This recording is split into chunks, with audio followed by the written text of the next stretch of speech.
Balik na. Yung katulad ng anak. Asan yung manok mo? Ha? Asaan?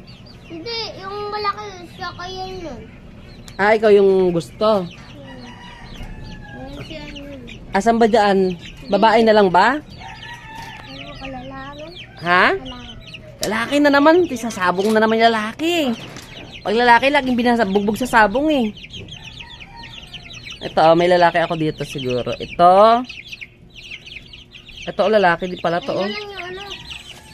Ito na lang yung maliit. Lalaki. Ito. Pakainin natin. Ano ba to? Tubig.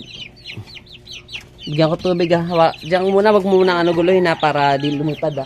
Kuhanan ko ng tubig.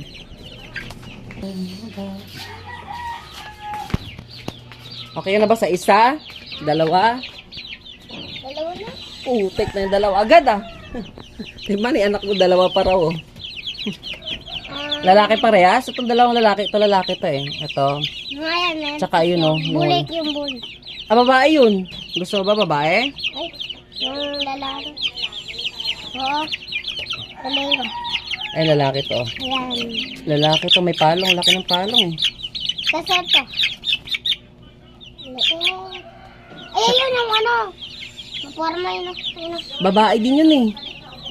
Babae yung mapon. Hindi, kahit babae. Papalapitin natin. Papainumin natin. Hindi, nasa dulo yun. Ayaw lumapit ng isa. Ayun na yung ano. Oo nga eh. Ayaw lumapit eh. Sar ulo yan eh. Sige, ito na lang yung ano. Ito. Hindi yung ano yun. Ito. Ayun yung Texas. Texas. Ito. Yung ayun, kapatid yung ano.